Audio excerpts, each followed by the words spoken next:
Bonjour Bernard-Henri Lévy. Bonjour Sonia Mabrouk. Bienvenue à la grande interview sur CNews et Europe 1. Vous êtes philosophe, réalisateur, engagé sur plusieurs fronts. On parlera d'ailleurs tout à l'heure de votre film Notre guerre. Mais tout d'abord, une autre guerre est sur le front de cette guerre entre Israël et l'Iran. À chaque jour, Bernard-Henri Lévy, une nouvelle donne. Donald Trump a donc annoncé un cessez-le-feu désormais effectif, a-t-il dit, entre Israël et l'Iran. Nous le verrons dans les faits. Le président américain qui précise que la guerre aura duré 12 jours. Vous aviez dit merci au président Trump après les frappes américaines sur les sites nucléaires iraniens. Est-ce que ce matin, vous le remerciez également pour le cessez-le-feu? Je lui ai dit merci il y a 3 jours. Aujourd'hui, je lui dis de quoi je me mêle. Franchement, qui est-il pour ordonner à Israël et à l'Iran, enfin, à Israël, un cessez-le-feu? Là, il y a quelque chose qui m'échappe, franchement. Il est venu, c'était bien, c'était audacieux, en renfort d'Israël pour frapper des positions qu'Israël était sans doute mal équipé pour frapper. Il n'a pas les informations, il n'a pas le droit de demander un cessez-le-feu. C'est au Premier ministre d'Israël et à son armée d'en juger. Vous pensez que c'est un cessez-le-feu imposé, qu'il n'y a pas eu de négociation, d'accord secret? Écoutez, moi je crois à sa décharge, si j'ose dire, que l'opération israélienne n'a pas été concertée avec les États-Unis. Je crois qu'elle a été décidée par le Premier ministre d'Israël, sans engagement américain, à une date d'ailleurs qui n'aurait certainement pas convenu au président des États-Unis, l'avant-veille de sa parade militaire, ainsi de suite. Le hasard a fait que j'étais au Sénat des États-Unis ce jour-là. Je présentais le film dont nous allons parler tout à l'heure, Notre guerre, aux sénateurs américains. Donc ils étaient là. Et le hasard a fait que le film s'est terminé à l'instant où les frappes israéliennes ont commencé. Et j'ai vu, il y avait des gens d'administration dans la salle, il y avait des proches de président Trump. Et j'ai vu la stupeur. J'ai vu qu'ils ne s'attendaient pas à ce qu'Israël frappe ce jour-là. Bien.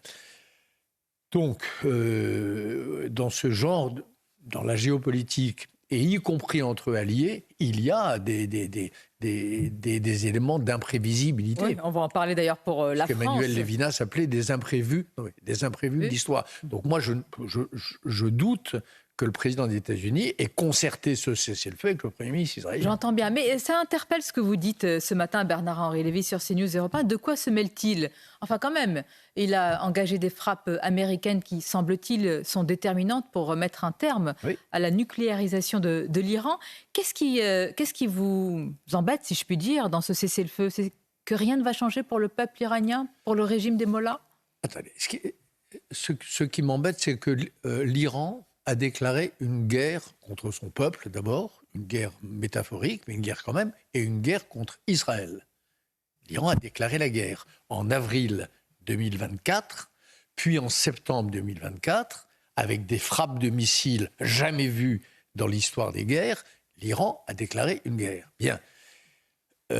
À Israël, c'est à Israël de savoir s'il a ou non neutralisé la puissance militaire qui a failli lui commettre des débats irréparables. J'entends, mais quel est l'objectif selon vous final d'Israël? Nous ne sommes pas dans le secret des dieux et des états-majors. Est-ce que c'est la fin du nucléaire iranien ou est-ce que c'est la chute du régime des mollahs selon vous?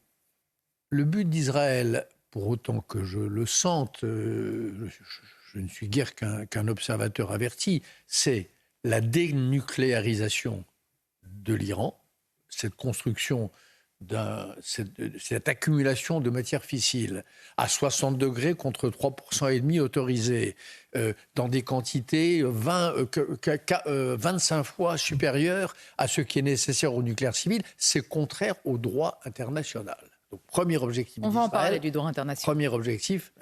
Deuxième objectif, aujourd'hui, à réduire fortement la capacité de lancer des missiles sur Israël ou ailleurs. Donc c'est ça. Alors après, est-ce qu'il y a aussi objectif d'un changement de régime? Je suppose que si j'étais israélien, je ne serais pas mécontent que le régime change. Étant citoyen français, je vous avoue franchement que je ne pleurerais pas ce régime d'assassins que sont les mollahs. je ne crois pas que ce soit le but de guerre pour autant des Israéliens. Voilà. Et c'est le but de guerre des femmes iraniennes. C'est le but de guerre du mouvement Femmes, Vie, Liberté. C'est le but de guerre de la société civile iranienne qui se bat depuis 10 ans avec une vaillance extraordinaire et à main nue contre ce régime terroriste.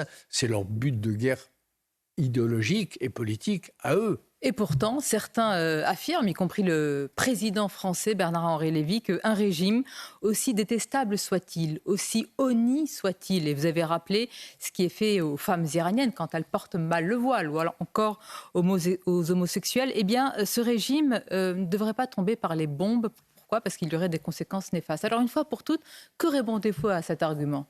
Mais bien sûr qu'un régime... D'abord, il y a des cas où des régimes insupportables sont tombés par les bombes. Pardonnez-moi, mais Hitler ne serait pas tombé sans les bombes. Le fascisme japonais ne serait pas tombé sans les bombes et hélas, sans les pires des bombes. Donc, ce n'est pas les Occidentaux qui vont donner des leçons de changement de régime par les bombes. Bien. Vous savez ce qu'ils vont vous répondre. Après, évidemment. Vous le direz, oui. Non, mais après... Bien sûr que la meilleure manière... On a le précédent de la guerre en Irak en 2003. S'il n'y a pas un mouvement populaire qui souhaite le changement de régime et au secours duquel on vient, à qui on tend la main, ça ne marche pas. C'est plutôt ça la vérité. Si on ne pense pas l'après, comme on ne l'a pas fait en Irak, comme on ne l'a pas fait en Libye, c'est le chaos ou Daesh. La Libye, c'est une autre histoire. Et d'ailleurs, l'histoire n'est pas finie. Prenons rendez-vous, l'histoire n'est pas finie. Mais enfin, c'est pas tellement penser à l'après, c'est penser au pendant. C'est-à-dire que il faut évaluer les forces. Il y a une théorie de la guerre juste chez Saint-Augustin, grand philosophe. Bien sûr, pour éviter un massacre. Pour éviter un massacre, à condition que la cause soit juste, à condition que tous les autres moyens aient été épuisés. Et à condition, ça Saint-Augustin ne le dit pas, mais Michael Walzer, qui est le philosophe américain qui continue sa pensée, le dit, à condition qu'il y ait sur place des gens qui souhaitent cette guerre et qui en tirent avantage. Et à condition, Bernard-Henri Lévy, qu'après, il n'y ait pas un régime pire que le précédent. Mais est-ce qu'on est vraiment dans ce scénario ? Puisqu'à l'instant, le gouvernement israélien affirme que tous ces objectifs ont été atteints désormais sur le sol iranien.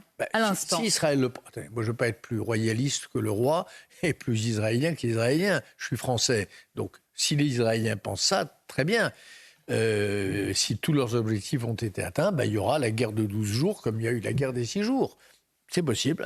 Mais certains diront, là où vous avez raison, tout ça pour ça. On pense à certains. Non, tout ça pour ça. Si tout ça, c'est pour détruire à jamais le potentiel nucléaire, détruire à jamais la capacité de lancer des missiles sur Israël, sur les pays arabes voisins signataires des accords Abraham, ce trésor, ce chef-d'œuvre diplomatique. Alors, les gens qui nous en font des kilos sur la diplomatie, voilà un cas où la diplomatie a été magnifique, c'est les accords Abraham. Alors parlons de ceux qui en font des kilos au niveau de la diplomatie. Est-ce que je pense que vous visez notamment l'exécutif français qui n'a eu que ces mots à la bouche, diplomatie, négociation, cessez-le-feu. Vous comprenez la position ? Je pense au ministre des Affaires étrangères, Jean-Jacques Barrot. Il est sous l'autorité du président Emmanuel Macron. Il n'a rien trouvé de mieux à dire quand il y a eu une bombe qui est tombée à la porte de la prison Evin que de dire on a 2 ressortissants français. Ce qui est vrai, mais enfin, c'est pas le principal problème. Quand on fait tomber la Bastille, on fait tomber la Bastille. Vous voyez, il y a une préoccupation pour nos deux otages. Mais bien sûr. Vous trouvez que c'est regarder les choses par le petit bout de la lorgnette, si je peux me permettre, dans une telle région ? Écoutez, oui, parce qu'il y a des femmes et des hommes qui sont torturés depuis des décennies. Il y a les cadavres de dissidents et de femmes qui sont enterrés là, dans la cour de la prison d'Evin. La prison d'Evin, c'est un symbole immense, c'est un symbole de liberté bafouée, de dignité offensée. Donc il faut voir les choses par le grand bout de la lorgnette. Donc voilà, là on est en présence, que ce soit en Iran ou que ce soit dans la guerre contre l'Ukraine, on est en présence d'événements historique majeur. Nous les vivons d'ailleurs en direct. On a annoncé tout à l'heure que Donald Trump avait dit que le cessez-le-feu était désormais effectif. Je rappelle à nos téléspectateurs et auditeurs, Bernard-Henri Lévy, qu'à l'instant, Israël affirme que tous les objectifs ont été atteints. Ça veut dire quoi? Tous les objectifs atteints, ça veut dire que les sites nucléaires iraniens ont été visés, détruits, voilà, annihilés en quelques jours. Ça veut dire que l'Iran, si c'est vrai, que l'Iran a perdu la guerre qu'il a déclarée. Mais que le régime des mollahs subsisterait. Et que le régime des mollahs subsisterait malheureusement. Mais selon vous, on va voir. je connais peu de cas dans l'histoire si les informations que vous donnez sont exactes, de défaites militaires aussi cuisantes sans que s'en suivent des conséquences politiques au sommet. Voilà. Un régime qui tient par la terreur, qui tient par la force, qui tient par ses gardiens de la révolution, qui tient par ses missiles et qui tient par sa menace de bombes nucléaires, si tout ça est liquidé, je ne donne pas cher de son avenir. Ce qui peut faire, pour certains, en tout cas mal au pays, c'est que certains affirment que la France joue un second rôle dans une région aussi stratégique du Proche et du Moyen-Orient. On sait que vous avez souvent, je ne sais pas si c'est encore le cas aujourd'hui, Bernard-Henri Lévy, des échanges avec le président Emmanuel Macron. Vous en avez eu suite aux attaques du 7 octobre. Vous l'avez écrit. Est-ce que vous avez échangé sur sa position eu égard à ce qui se passe? C'est pas seulement des échanges. J'ai voté 2 fois pour le président Macron et je ne le regrette toujours pas. Et j'ai pour lui beaucoup de sympathie, et je pense qu'il y a un sujet qui me tient aussi à cœur, qui est le sujet ukrainien, où il a une position formidable. Bien. Sur ces sujets-là, j'ai peut-être eu des échanges, mais j'ai pas été entendu. Mais pardonnez-moi, comment vous l'expliquez? Certains disent que c'est par rapport à la situation intérieure de la France que le président prend ses décisions dans cette région. Honnêtement, je vous dirais, si j'avais une conviction, je n'en ai pas. C'est vrai que ça me fait de la peine de voir que sur un sujet aussi important, la diplomatie française, la politique française est aussi à côté de la plaque. Ça me fait de la peine, ça me fait mal au cœur. Il y a ces 2 sujets-là où se joue le destin de mes enfants, des vôtres. Le destin de nos enfants, c'est-à-dire c'est notre guerre entre Israël et l'Iran? Mais naturellement. C'est une menace existentielle pour la France? Vous savez, Claude Lanzmann c'est l'auteur de Shoah. Il a fait un premier film 30 ans avant qui s'appelait Pourquoi Israël? Pourquoi Israël? Et la réponse de Claude Lanzmann, c'était parce que le destin de l'Occident en dépend. Voilà. Parce que si Israël n'était pas né, ou si Israël venait à disparaître, comme il en était déjà question à l'époque, ce serait un effondrement symbolique et moral tel pour l'Occident qu'il ne s'en remettrait pas. Existentielle. Menace essentielle. Oui, parce qu'il y a beaucoup de menaces. Essentielle. Il y a beaucoup de menaces. Quand on est dans les périodes historiques lourdes, bien sûr qu'il y a beaucoup de menaces, oui. Et pourquoi je vous pose Aujourd'hui, mais il n'y a même pas que celle-là. La Chine est une menace. Oui, il y a aussi des menaces intérieures. La Turquie, si elle n'était pas dans l'OTAN, où elle fait du sabotage permanent, elle serait une menace, parce qu'Erdogan n'est pas permettez-moi la question. Pas notre ami. Sur la Syrie, vous vouliez qu'on s'engage. Sur l'Afghanistan, vous vouliez qu'on s'engage. Sur l'Irak, vous vouliez qu'on s'engage. Sur l'Irak, je ne voulais pas qu'on s'engage. Bernard-Henri Lévy n'est pas... Sur l'Irak, j'étais contre la guerre. Sur l'Irak, j'étais contre la guerre en Irak. Sur la Syrie, j'étais pour arrêter le massacre, pour arrêter les 600 000 morts et les 4 millions de déplacés. Sur l'Afghanistan, ce n'est pas que je voulais qu'on s'engage, c'est que je ne voulais pas qu'on se retire parce qu'on avait gagné la guerre. En Afghanistan, personne ne dit ça. Quand Biden a pris la décision mise en œuvre par Trump, ou l'inverse, pardon, quand Trump a pris la décision mise en œuvre par Biden de se retirer d'Afghanistan, vous savez dans quel état était... Moi, j'étais en Afghanistan à ce moment-là. J'étais en reportage auprès du fils Massoud, auprès de la société civile afghane. Les femmes étaient dévoilées. La société civile fonctionnait. Des journaux se multipliaient. Les talibans étaient terrés. Étaient terrés dans leur cadre. Donc, moi, j'étais pour qu'on ne parte pas et qu'on ne livre pas sur un plateau d'argent l'Afghanistan aux talibans. À l'instant, Bernard-Henri Lévy, vous voyez comme les choses évoluent tout au long de notre entretien. Israël vient d'accepter formellement, c'est un urgent de l'AFP, les conditions du cessez-le-feu américain. Bon, preuve qu'il y a eu accord, preuve, semble-t-il, que les sites nucléaires, en tous les cas, que le job a été fait. Preuve, soit que le job a été fait, soit qu'Israël, je ne suis pas non plus naïf et vous non plus, soit qu'Israël n'a pas les moyens de la jouer 2 fois à l'envers à Trump, c'est possible. Ce qui est beaucoup dit aux États-Unis, hein. Donald Trump n'a pas apprécié que certains ont dit qu'il a eu, Moi, je suis témoin de ça, je vous l'ai dit. J'étais au Capitole, sur Capitol Hill, j'étais au Congrès au moment où cette guerre s'est déclarée, avec des membres d'administration, avec des sénateurs républicains, et j'ai bien vu l'état de stupeur de cette Amérique trumpiste qui était persuadée que la guerre n'allait pas éclater. Donc voilà. Mais on note que votre anti-trumpisme primaire, il est plus... il est moins fort en ce moment. Mais c'est pas qu'il est moins fort. Mon anti-trumpisme, il est total quand Trump déclare la guerre aux migrants, au mépris d'ailleurs de son économie, quand Trump applique des tarifs douaniers grotesques, quand Trump traite le Mexique et le Canada comme si c'était des ennemis, alors que ce sont les plus doux et les meilleurs des alliés de l'Amérique. Là, je suis évidemment totalement trumpiste. En revanche, quand Trump bombarde le site de Forno, là, c'est vrai, comme je suis quelqu'un d'honnête, de propre, je dis merci Trump. Ça m'a été reproché. Écoutez, tant pis, c'est comme ça. Mais c'est au contraire, c'est votre lucidité. En tous les cas, vous le défendez. C'est mon honnêteté. C'est votre honnêteté. Voilà. Certains disent lucidité, mais je vous laisse le mot honnêteté. Bernard-Henri Lévy, il y a la guerre dans laquelle vous êtes engagé. Vous êtes allé sur le terrain, évidemment, en Ukraine.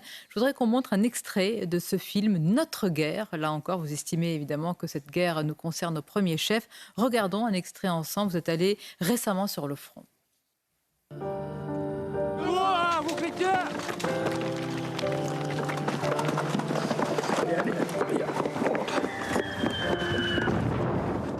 artilleurs ukrainiens sont au taquet et ripostent au canon 155. Maxime.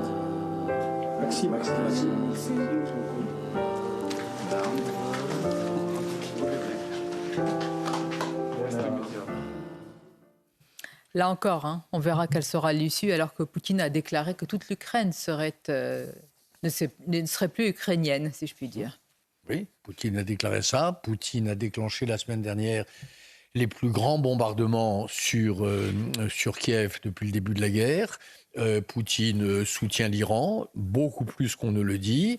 Et Poutine a déclaré, lui aussi, depuis des années, personne ne veut l'entendre, qu'il a la haine de tout ce que nous représentons, vous et moi, avec nos différences politiques, mais enfin l'Europe et l'Occident.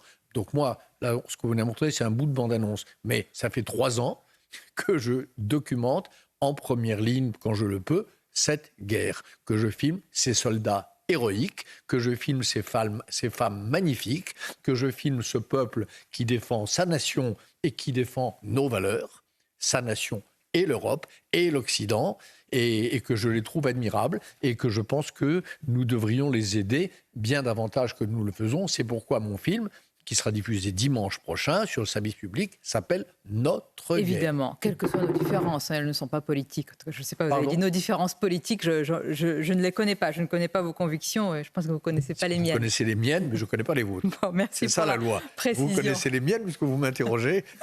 Ce n'est pas la première fois. En revanche, je ne connais pas les vôtres. Merci Bernard-Henri Lévy. Bonne journée à vous. Merci Sonia, oui.